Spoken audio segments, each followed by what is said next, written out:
Det är väldigt få röster som fortfarande stöder Israel bland demokraterna. Det som är oroligt nu, det är att det här också, vad ska man säga, bristen av stöd mot Israel växer väldigt starkt på högerkanten nu. Ja, det finns ju fortfarande ett starkt stöd för Netanyahu, det måste man säga. Men samtidigt så är det en väldigt hetsk opposition också emot honom.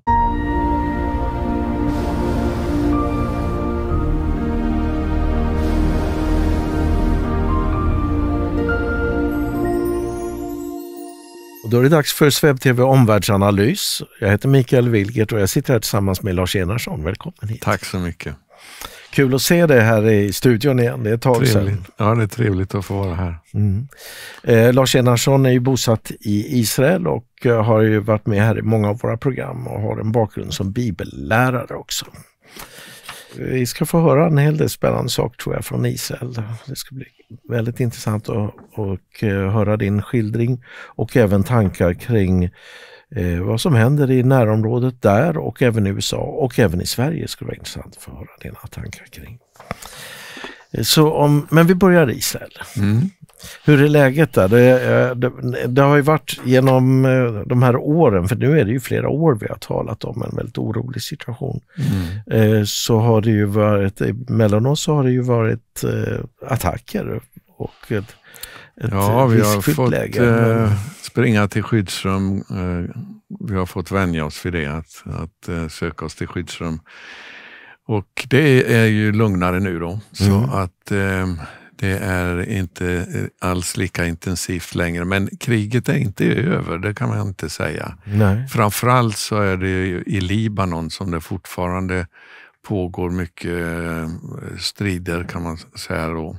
Därför att Hezbollah försöker att bygga upp sin kapacitet samtidigt som det i det här fredsavtalet eller vapenstilleståndet, vad man nu vill kalla det, som då ingicks för över ett år sedan, så ingick det ju att Hezbollah skulle inte få finnas söder om Litanifloden med några och att de också skulle avväpnas. Och det skulle Libanon och det var Libanons armé som skulle se till att de gjorde det. Men det har man ju inte klarat av och USA pressar på, ger dem deadlines när de måste ha gjort det här och nu skulle väl en av dem gå ut här sista november och det är ju inte alls möjligt att de kommer att klara det, men de försöker väl kanske sista december att sätta som ultimatum, annars kommer Israel att förmodligen gå in i Libanon igen för att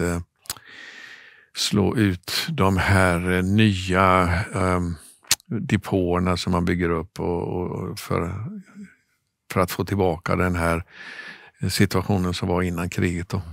Och du berättade innan att Iran ligger bakom här och skickar in pengar till Iran har satsat väldigt mycket på att bygga upp igen Hezbollah som terroristorganisation. Så att det är inte lugnt där på något sätt. Nu det som hände i förrgår var att Israel slog ut deras ÖB kan man säga i Hezbollah.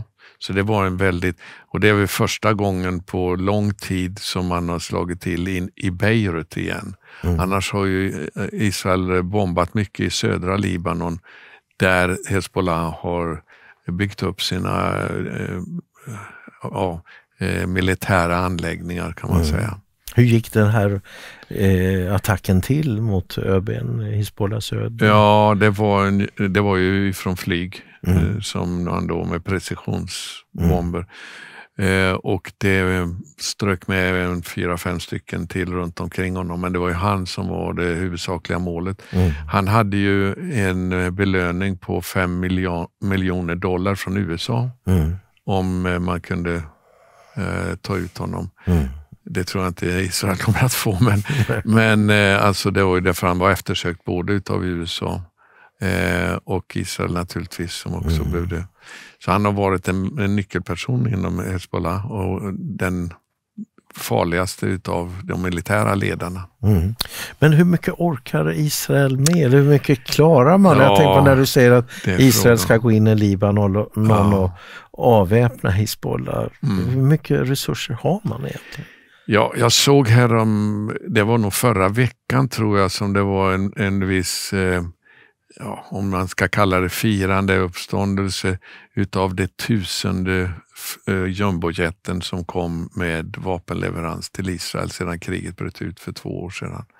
1000 flygplan, alltså det har varit en enorm införsel utav vapen för att kunna genomföra det här kriget på 7 fronter som Israel har gjort. Och det finansieras från USA? Eller hur ser finansieringen ut egentligen? Ja, delvis tror jag ju naturligtvis att det måste kanske vara så. Men Israel har en stark ekonomi och inte minst nu på grund av kriget så säljer ju Israel oerhört mycket vapensystem till olika länder. Indien och stora kunder som man har. Därför att kriget har ju visat hur effektiva de israeliska vapensystemen är. Så att det har ju varit en affär av inkomst också för Israel som man inte får glömma. Men visst har det kostat. Och Israel gör ju en av stridsfrågorna inne i Israel nu är hur man ska få fram fler soldater. Därför att det finns ju en del utav befolkningen bland de ultrareligiösa som från Israels bildande 1948 har varit befriade från militärtjänst. Och det är de här som har sina långa lockar och stora svarta hattar. Ja, precis. Så att det ifrågasätts naturligtvis. Men kommer man kunna ändra det, tror jag? Ja, det tror jag. Men det är ju en fråga om hur snabbt man kan göra det. Och den nuvarande regeringen har lagt fram ett förslag nu som verkar gå igenom, som då oppositionen skyller på att det är ju bara en halvmesyr. Vi måste ju ta i ordentligt, liksom, att alla måste in i armén, annars så blir det fängelsestraff och det är väldigt tuffa. Men det är inte praktiskt genomförbart, så att man har en kompromiss nu på gång att där man ska få fram fler soldater ifrån de ultrareligiösa samtidigt som man inte har möjlighet att kunna kräva att alla ska göra det. Sen vill man ju helst ha personer som är lite motiverade. Ja, precis. Också, alltså det är ju ingen idé att värva sådana som ändå inte kanske har så stor användning. Nej, men hur har de motiverat detta? De här ultrareligiösa, de måste ju motivera sin pacifism. Ja, i deras värld så är det, vi studerar Bibeln och det är det starkaste försvaret Israel kan ha. Det är vi som försvarar Israel ordentligt, därför att det är på grund av Gud allsmäktig som vi kan ha någon säkerhet i Israel, och det garanterar vi med genom att studera hans ord. Så att det är de väldigt vad ska man säga, väldigt frimodiga att deklarera att vi är de som verkligen håller i Israels försvar, så att det ska ni vara tacksamma till oss för ungefär. Ja, hur går livet annars? Du nämnde ju försvarsindustrin då, som naturligtvis går för hög varv. Men livet i övrigt i Israel, är det en vardag som... Ja, man märker att det är inte riktigt samma sortiment i livsmedelsbutikerna som det var tidigare. Så visst, kriget har satt sina spår. Det är inte riktigt samma service på olika inrättningar, därför att det är brist på arbetskraft på grund av att så många har varit engagerade och är fortfarande i kriget. Så att visst märks det av, men inte i någon alarmerande grad skulle jag vilja säga. Och ekonomin, tuffar den på acceptabelt? Ja, det är den. För det är naturligtvis så att det är många som har fått sätta livet till, men uppfattas det fortfarande som ett pris som man är beredd att ta som nation? Jag skulle väl vilja säga att åtminstone bland en del utav soldaterna så är nog den här fredsöverenskommelsen som gjordes genom Trump utan att Hamas har besegrats.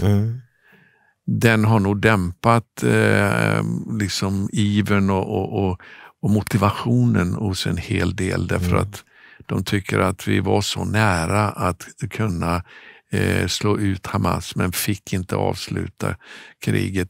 Och delvis så måste man säga, eller kanske i första hand, att det var på grund av att Israel valde att prioritera gisslan före en definitiv slutseger över Hamas.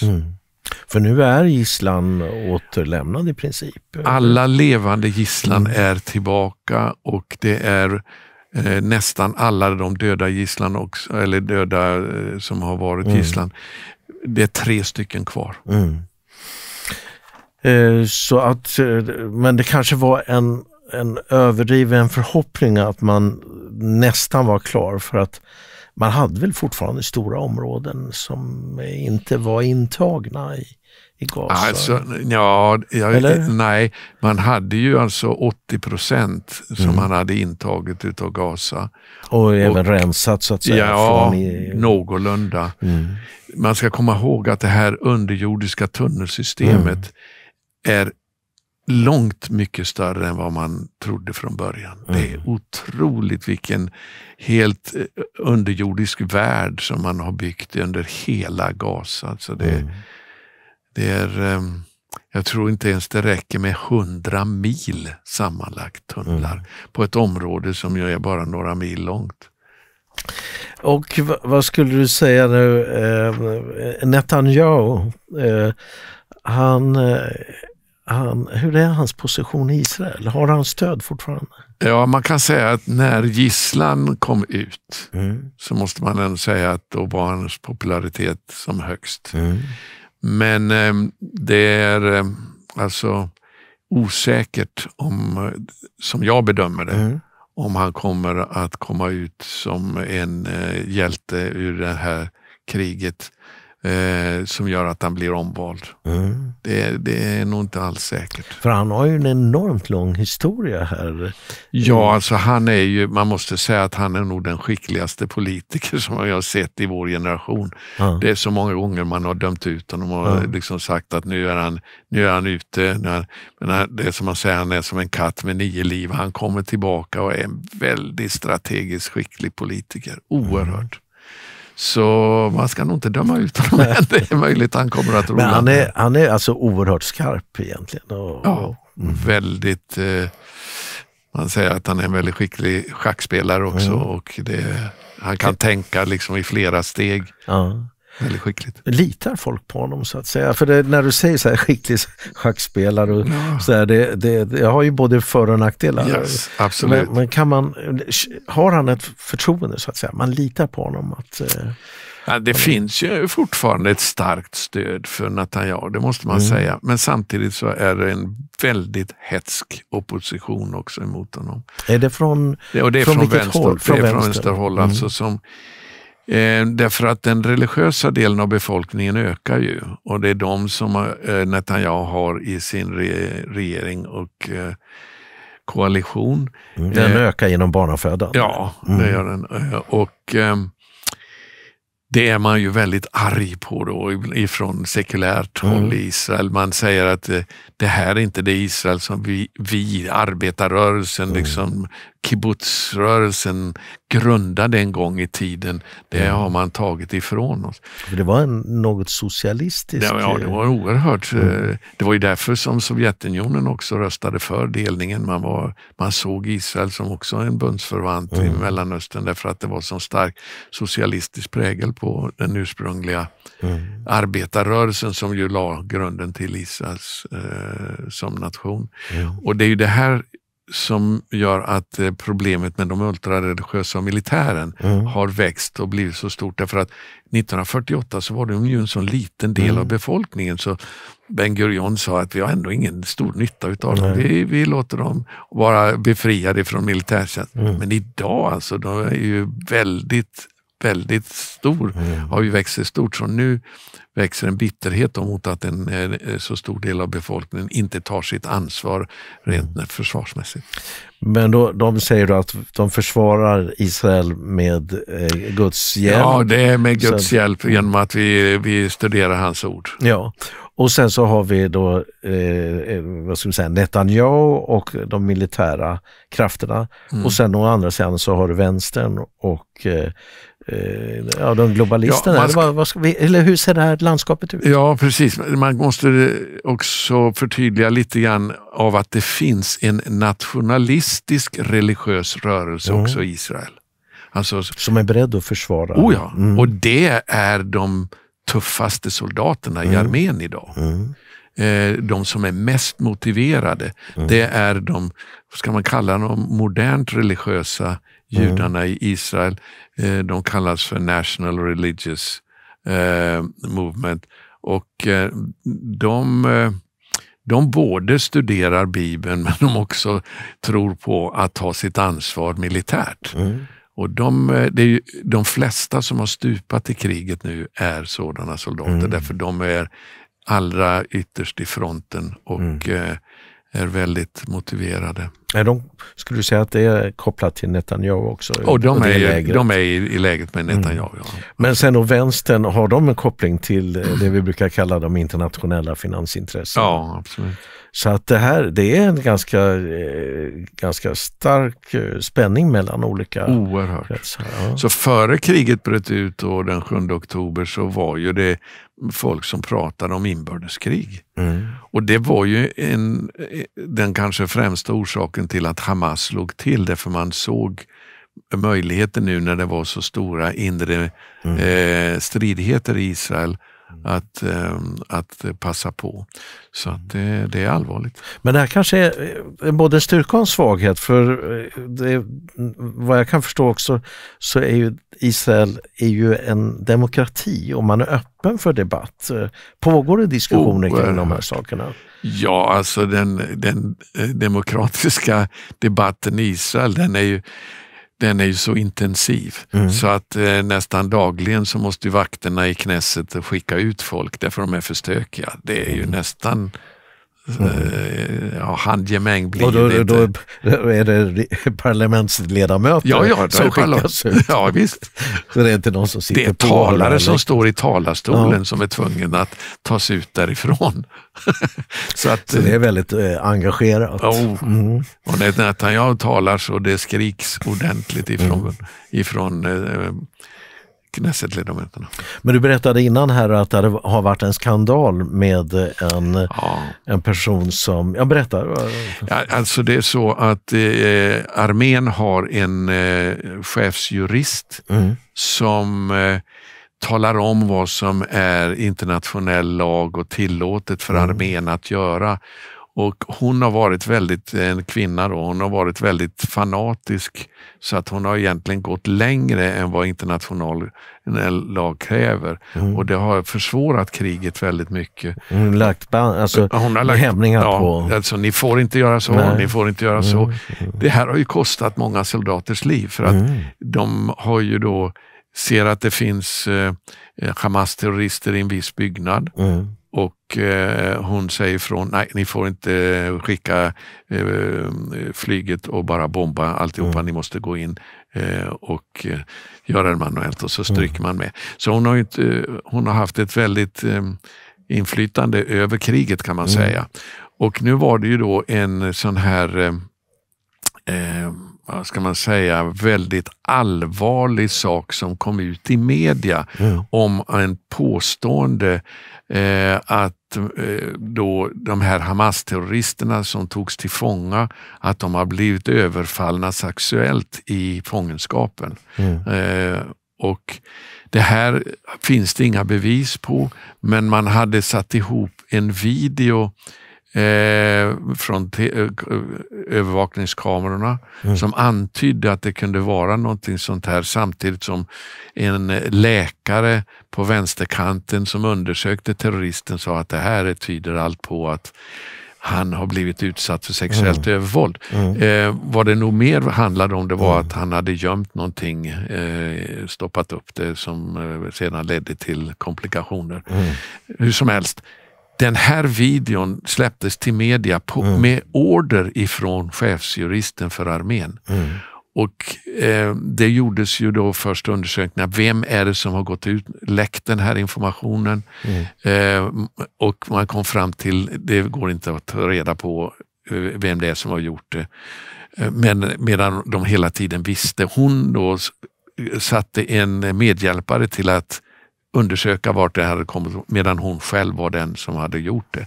Och det framkom ju utav bara en händelse av att det var någon runt omkring en stab som skulle befordras, och då automatiskt måste man gå igenom sån här lögntest. Och de ställde ju bara en fråga, liksom, har du någon gång varit med om att läcka information? Nej. Bom, bom, bom. Vad är det här för någonting? Och hon erkände då, och sa det var ju chefen här som beställde det här jobbet att vi skulle. Så hon har ju försökt att ta livet av sig, och det har varit ett... Den som blev ertappad i lögndetektorn? Nej, eller chefen. Chefen. Och den andra, hon var ju bara en lydig underordnad så att säga, men chefen som då har varit, och först så var hon ju ganska tuff och sa att jag står för det här, jag tycker det är viktigt att vi liksom inte håller locket på någonting, men att det har ju blivit en skandal utan like, och det är ju andra som är involverade i det här också högt upp i rättsväsendet i Israel, så det hotar att bli en dominoeffekt. Det är mycket av den här korruptionen inom högsta domstolen, inom den högsta juristen i Israel. Alla de här verkar vara mer eller mindre involverade i det här. Ja, för mig att du berättade i ett tidigare program att högsta domstolen är väldigt styrd ifrån de här internationella finansintressena. Så att där har vänstern en stödjepunkt egentligen. Yes. Och man hittade hennes mobiltelefon på för att det blev ett pådrag då. Man hittade först hennes bil övergiven på badstranden i norra Tel Aviv, och det blev ett militärt och polispådrag enormt för att hitta henne, för det var också en lapp hon hade lämnat i bilen som antydde om att hon sa farväl. Att hon skulle simma ut till hon drunknade typ. Ja, precis. Tack för mig ungefär. Men man hittade henne efter ett antal timmar, men hon hade gjort sig av med sin mobil, och det förstod man att där finns det saker och ting som nog kommer att avslöja. Så att man gick ut med belöningar. Den som kunde hitta den här mobilen skulle få en rejäl summa, åtminstone 250 000, jag tror det kan vara mer också. Och det gick flera dagar, men till slut så var det en vanlig civil person som var och badade som vanligt på badstranden och hittade den i vattnet. Så att, och det märkliga var ju att det här måste ju iPhone användas som reklam. För mobilen gick igång när hon satte på den. Fast den har legat i vatten. Fast den har legat i saltvatten i Medelhavet. Ja. Så att när hon satte igång den så kom ju då chefsjuristens bild upp, som kände igen den här och larmade polisen. Så att, och där har man ju hittat saker och ting. Men nu är det så här att på grund av att högsta domstolen har varit involverad i hela den här härvan, så har justitieministern i Israel sagt att ni kan inte utse någon som nu utreder den här härvan, utan det måste göras ifrån politiskt håll neutralt. Och högsta domstolen gick med på det, men underkände den kandidat han hade lagt fram, så det måste vara uppfylla mer villkor. Så det är en väldig stridighet. Det är ju rätt anmärkningsvärt egentligen. Jag tänker på det är ju väldigt många som har dött i den här konflikten. På bägge sidor, framförallt naturligtvis hos Hamas, men även på israeliska sidan. Och sen så får ett sånt här dåd, vi ska inte förringa det på något sätt, men det handlar ju inte om att någon har blivit dödad. Nej. Det är ju till och med osäkert om det är någon som har blivit skadad. Och det får de här konsekvenserna. Men så där pågår diskussion, så det är uppenbart att här finns det ett starkt spänningsfält. Och det leder till debatter och diskussioner. Och nu är det ju valår nästa år. Så att det är ganska ovanligt faktiskt att regeringen har kunnat sitta så länge som den har gjort. Nuvarande under Netanyahu. Men Netanyahu är en väldigt skicklig politiker, så han har klarat av alla de här oerhörda spänningarna som ändå finns även inom hans egen koalition. Ja, det måste vara en enorm utmaning att hålla ihop allt detta. Men en sak som har varit väldigt viktig, det är ju USA och Trump. Och det var innan vi satt oss här så du har lite dubbla känslor för Trumps engagemang. Ja, alltså Trump har ju gjort sig känd som en väldigt Israelvänlig president. Han säger det själv också, att det har aldrig funnits en president som har suttit i Vita huset som varit så Israelvänlig som jag. Och det kan ju stämma, han har varit väldigt populär i Israel.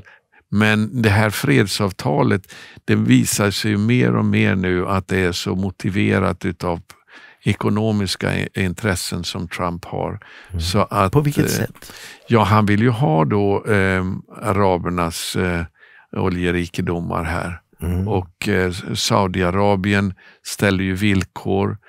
Samtidigt så ska vi komma ihåg att Qatar är ju så oerhört rikt land ekonomiskt. Och de har ju varit själva skyddspatronen för Hamas. Det är ju Qatar som är deras befäl så att säga. Och de har ju Trump nu gjort avtal med, ingått ingått väldigt mycket avtal.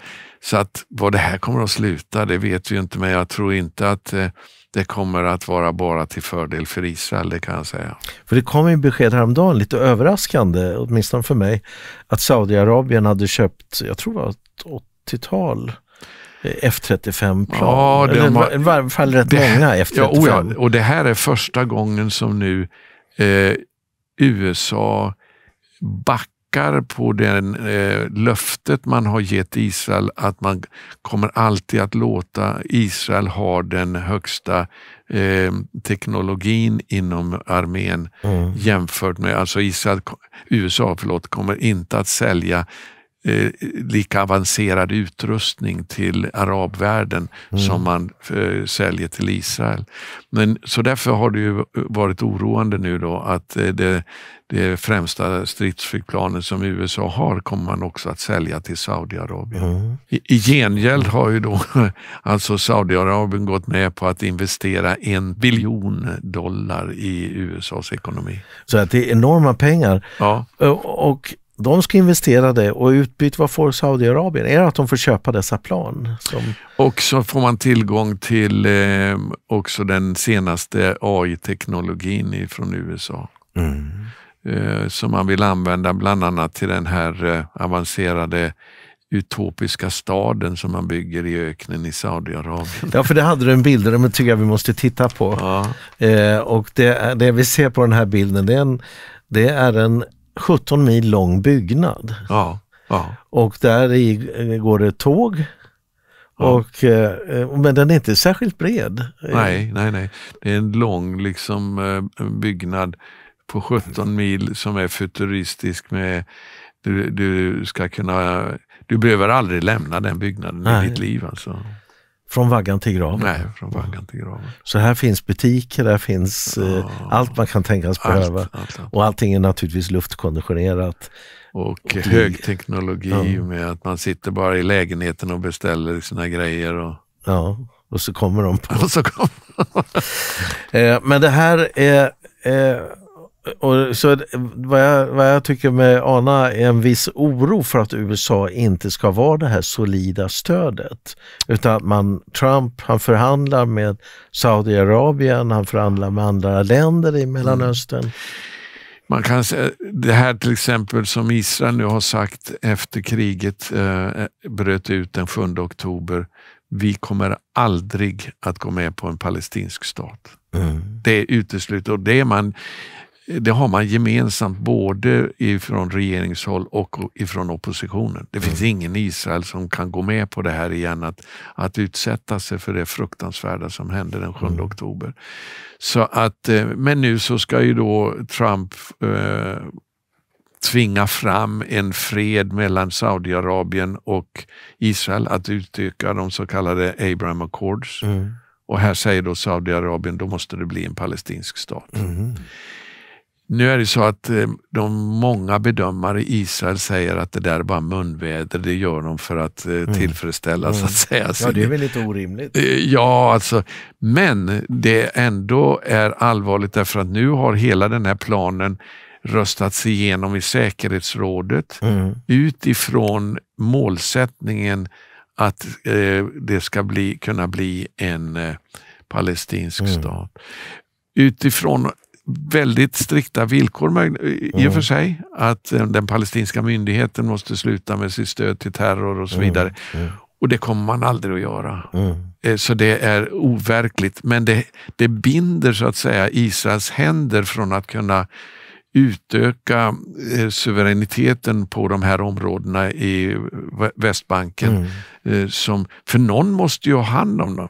Och innan det är en palestinsk stat så vilket det förmodligen kanske aldrig kommer att bli, så behöver det ju vara någon annan ordning där. Den liksom bara ligger och är under militärt styre. Det är en ohållbar situation i längden också. Man talade väl om att det skulle bildas någon fredsbevarande styrka bestående av...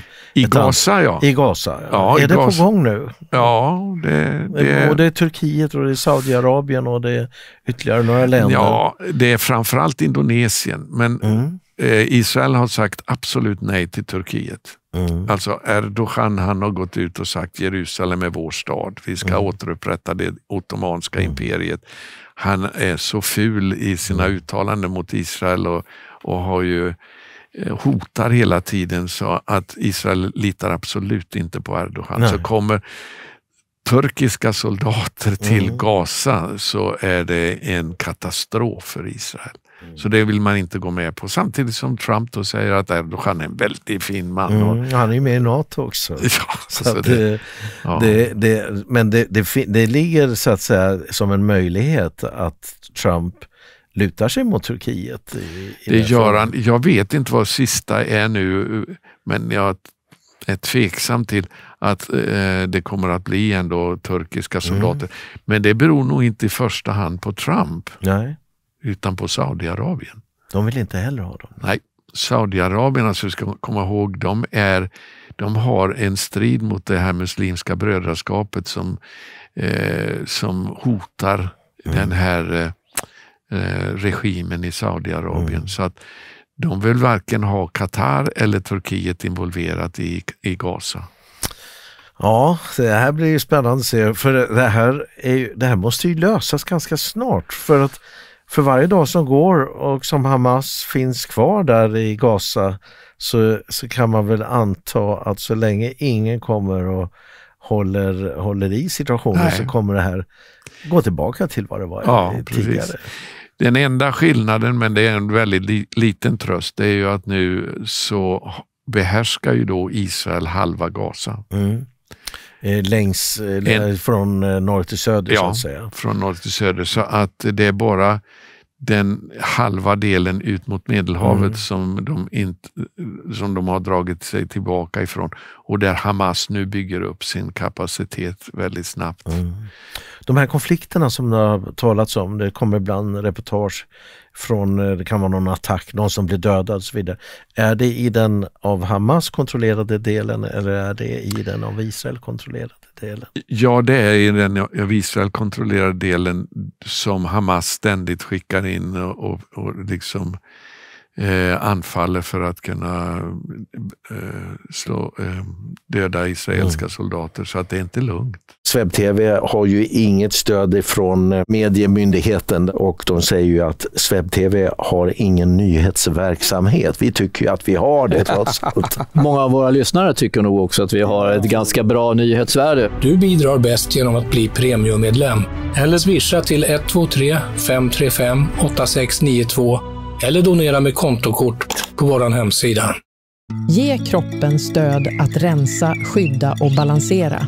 Avgiftningspaketet innehåller D-vitamin, nattokinas, C-vitamin, NAC, selen och zink.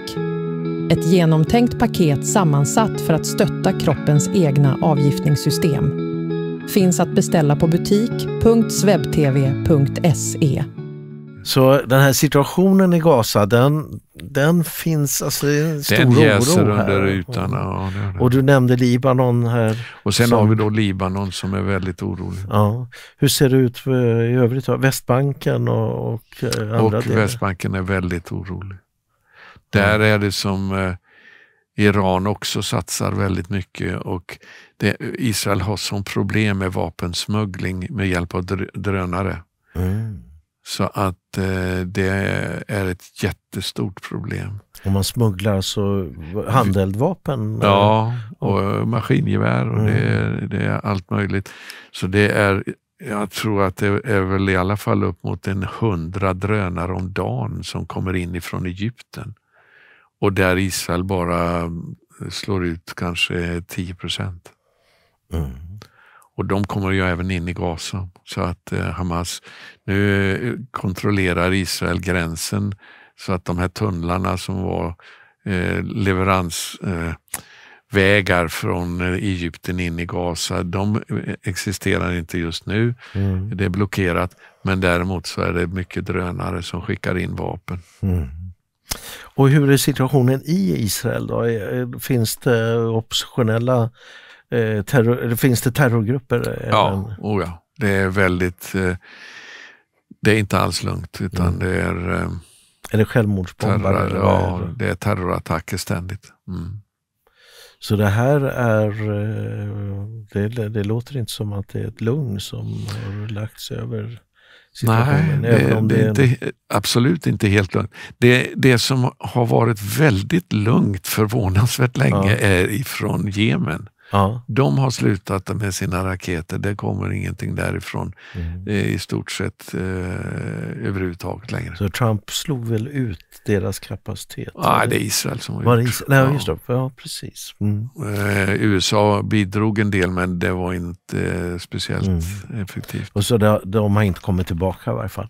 Så, men det här, så när man säger att det är vapenvila, ja, det kanske är det i Gaza i allt väsentligt, men det är oroshärdar på flera ställen som är latenta och även pågående hot. Ja, och man är ju hela tiden orolig också för Iran faktiskt, att de får tillbaka sin kapacitet till kärnvapen igen med hjälp av Nordkorea och Pakistan. Och vi har ju tidigare talat här om att Iran skickade ju missiler mot Tel Aviv bland annat. Hur stor, när man nu efterhand har fått lite perspektiv på det, hur stor var Irans kapacitet att skada Israel? Ja, inte speciellt stor skulle jag vilja påstå. För det är inget som man ser när man reser omkring, att det är stora skador. Det fanns alltså, de slog ut vissa kvarter, det gjorde man, men inga större saker. Sen måste man ju fundera på USA då, som ju har ju varit en garant för Israel och som har stöttat Israel. Och nu har ju Trump ändå genomfört den här vapenvilan som man kan så att säga ha synpunkter på ändå, men man har satsat mycket pengar på Israel. Men du sa innan här att det sker en rörelse i USA. Ja, alltså demokraterna har ju av tradition, som man sagt, att Israel har varit en bipartisan issue, det vill säga alltså att både republikaner och demokrater har varit överens om att Israel är en nära bundsförvant till USA som man prioriterar. Det stödet för Israel är ju i princip helt borta nu på demokraternas sida. Det är väldigt få röster som fortfarande stöder Israel bland demokraterna. Det som är oroligt nu, det är att det här också, vad ska man säga, bristen av stöd mot Israel växer väldigt starkt på högerkanten nu bland republikanerna. Så att jag tänker på Charlie Kirk. Och finns det någon koppling här till Charlie Kirk och vad som hände så i det tillvida att Charlie Kirk, som ju bidrog mycket till att Trump är återvald, därför att han hade en sån inflytande över den yngre generationen. Han reste omkring på universiteten och så vidare. Han var ju en oerhört stark röst för Israel. Samtidigt som han var, måste man ändå säga mot slutet, frustrerad över att varför inte Israel gjorde mer för att själva försvara sig, så att säga. Han tycker att deras PR-organisation var under all kritik. Så att när han fick vissa kritiska frågor när han reste runt på universiteten, så hade han svårt att hitta svar på det, och då sa han, det ska väl inte jag behöva komma upp med de här svaren, kan inte ni hjälpa mig att få fram information? Så han var lite frustrerad över det där, men var ju fortfarande helt lojal mot Israel. Väldigt. Så det var inte det att han inte var, tvärtom, han var orolig för att det måste göras mer ifrån USAs håll när det gäller PR-situationen. Alltså.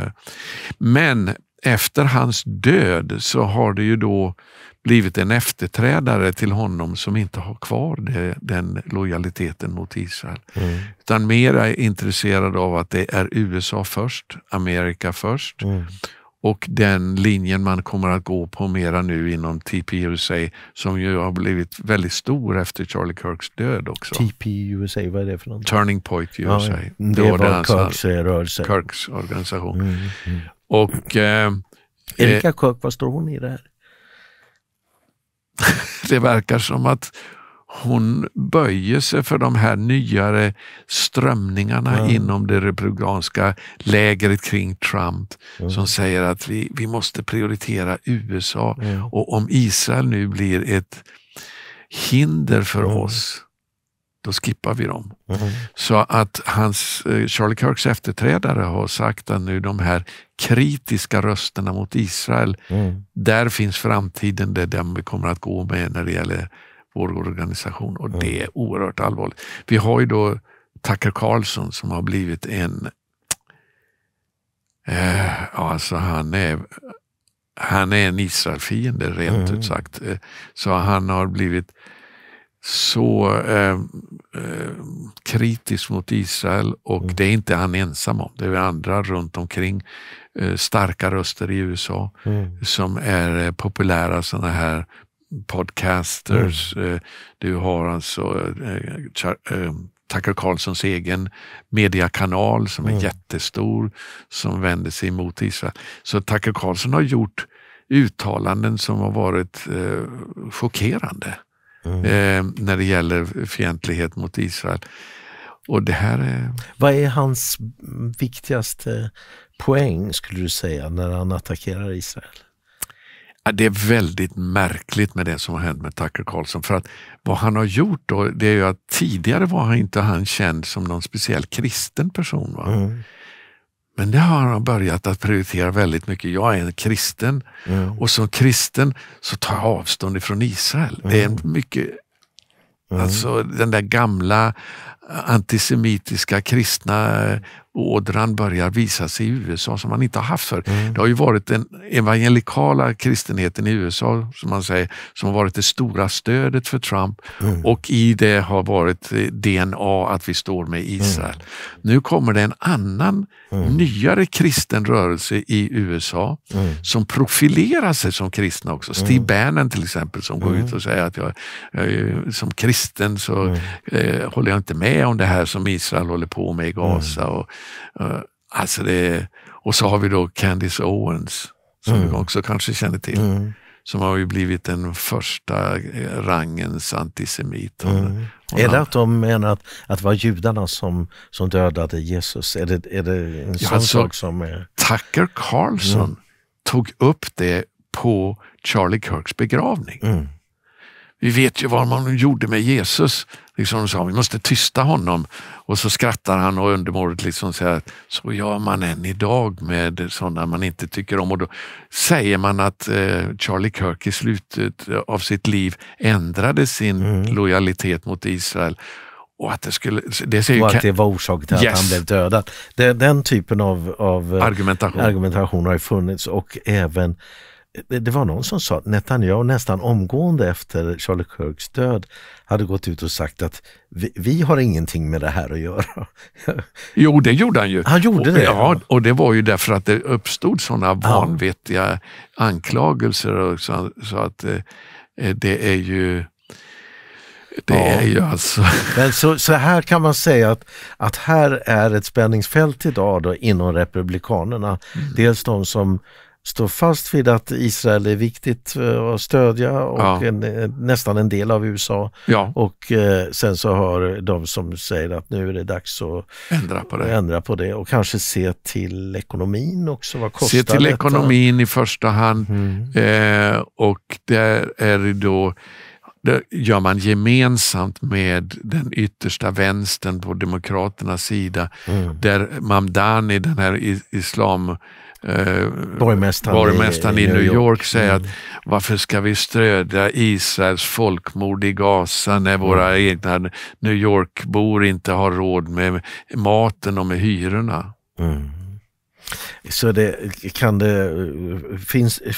finns det så pass mycket muslimer i USA så att det kan finnas ett inflytande i alltså det har ju skett en demografisk förändring i New York som har gjort att då han kunde bli vald. Det är ju helt uppenbart. Det har skett en folkombyte, en hel del som har flyttat ifrån New York av konservativa.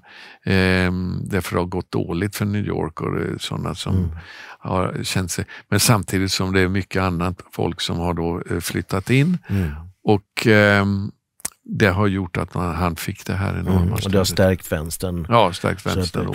Men det här är ju en ganska stor förändring och då är naturligtvis frågan, USA kanske ser att de har mer att vinna på att hålla sig väl med de muslimska staterna i Mellanöstern. Så är det. Alltså jag ser vad säger man, skrivelse på väggen alltså. Det är åt det här hållet det går i USA. Så jag såg en artikel i en tidning som heter The Conservative American. De hade skrivit om J.D. Vance som är nu vicepresidenten. J.D. Vance kan leda en post-Israel America. Så man börjar se den och efter Trump han gjorde ju väldigt stort intryck. Han var ju Israel, han kysste väl klagomuren och flyttade ambassaden till Jerusalem. Men då ska du veta att när J.D. Vance kom nu så väldigt demonstrativt så han gick inte till Västra muren, han gick inte till Förintelsemuseet, han gick till Heliga gravens kyrka. Ja, för han är kristen. Jag är kristen och nu är det den här kyrkan vi ska försvara. Alltså det sker en sån tydlig markering åt ett annat håll. Det är lite som, jag tänkte på de här tempelriddarna. Så att, det är intressant. Men det är skrämmande för Israel. Så jag vill påstå att det är det, ja. För vad händer om USA tar sin hand ifrån? Ja, alltså Netanyahu har ju pratat om under tiden som det var Biden som satt i Vita huset i början av kriget. Och man visste ju inte om Trump skulle bli vald. Så förstod man ju att vi måste se till att vi klarar oss utan USA.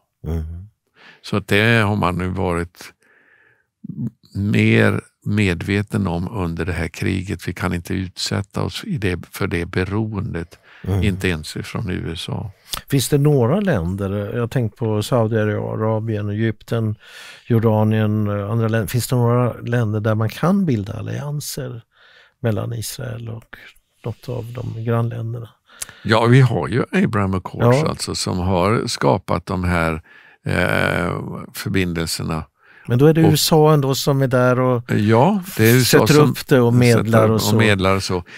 Jag vill ändå påstå att det finns en arabisk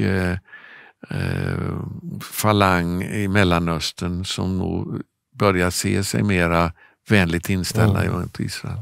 För du nämnde ju det att Saudiarabien de vill ha in AI och de vill ha teknologi från USA. Och Israel är ju det mest tekniskt framgångsrika landet får man säga ändå. Ja, Så att de vill ha israelisk teknologi och så att ingenting är fastställt ännu hur Saudiarabien kommer att agera. Och det är nog sant det de säger i Israel många gånger att deras stöd för en så kallad palestinsk stat, det är mest bara för publiken. Jag tror inte de vill ha det. Nej, troligen inte. Men när vi tittade lite grann på statistik, det visar sig att Iran har väldigt mycket ingenjörer. Okay. Nu är det väldigt osäker statistik, måste jag säga. Jag tror att vi kunde direkt säga att det var väldigt mycket fel i den. Men det finns ju de som ändå talar för det. Har du sett några tecken på att Iran är liksom tekniskt framstående och levererar produkter eller utrustning? Ja, man ska inte förringa den kapaciteten i Iran till skillnad från arabvärlden, för de har ju inte den. Nej. Så där skiljer sig Iran ifrån de arabländerna, för de är ju inte kända för någon avancerad teknologi. Alltså. Nej. Egen. Nej. Om vi släpper den här situationen som du beskriver och tittar lite grann på Sverige. För du är ju bosatt nu i Israel och sedan ett antal år. Och nu så... Jag har faktiskt bott där nu ända sedan 97, alltså det är, vad blir det, 28 år. Ja, det är ett antal år. Och du har din familj där också i allt väsentligt. Men nu när du kommer tillbaka till Sverige, vad får du för tanke? För du har ju kunnat följa den här förändringen som Sverige genomgår. Ja, alltså man ser ju att Europa överlag håller på successivt att ta sig över utav islam.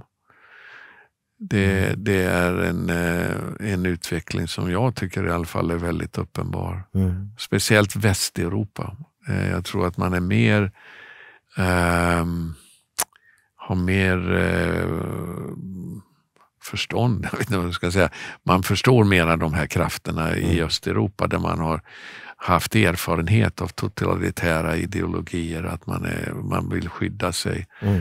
Västeuropa är mera okunniga om sånt här, naiva. Ja, och kanske har varit mer en måltavla också för den här massmigrationen. Det är ju så. Så att jag tror att det har pågått ifrån muslimskt håll en väldigt målmedveten erövringsprogram att ta över Europa. Och det är skrämmande.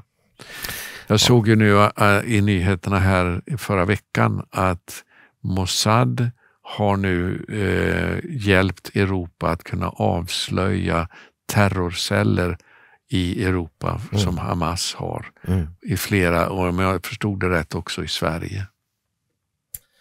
Ja, så det händer mycket, och så att det är inte bara Israel som har en lite orolig situation. Nej. Men vi har en viss oro, inte lika stor naturligtvis än så länge. Ja, det är spännande det som händer i Israel. Och det... Men jag är ju mindre orolig för Israel alltså, trots det här, än vad jag är både för USA och Västeuropa. Därför att de här ständiga konfrontationerna har ju väckt en förståelse av farorna i Israel. Sen finns det vissa positiva, tycker jag mig skönja, kanske svängningar åt rätt håll i Sverige. Jag vet inte, men det finns ett visst uppvaknande, får man nog säga. Ja, det måste man säga. För när vi träffades här, vi konstaterade att du var ju med redan på den gamla YouTube-tiden i vår gamla kanal, och den stängdes jag av för 5 år sedan. Och så vi hann med 2 program, 2 lördagsintervjuer innan. Jag trodde det var fler, men det kanske det inte var. Det kan vara flera. Det kan mycket väl vara fler. Jag tittade väldigt hastigt och fick upp 2 program. Och jag minns ju att jag tyckte de var fantastiskt intressant och spännande. Jag tror det var ett av dem som vi talade om FN och FNs roll också. Så att det är lite kul. Nu finns den kanalen igen, och om ni som tittar här, om ni ser oss på YouTube, prenumerera gärna på Sveb TV2 och även vår gamla kanal. Vi får se vilken vi går vidare med. Vi vet inte riktigt. Vi får känna oss för lite grann vilket som ger mest utdelning.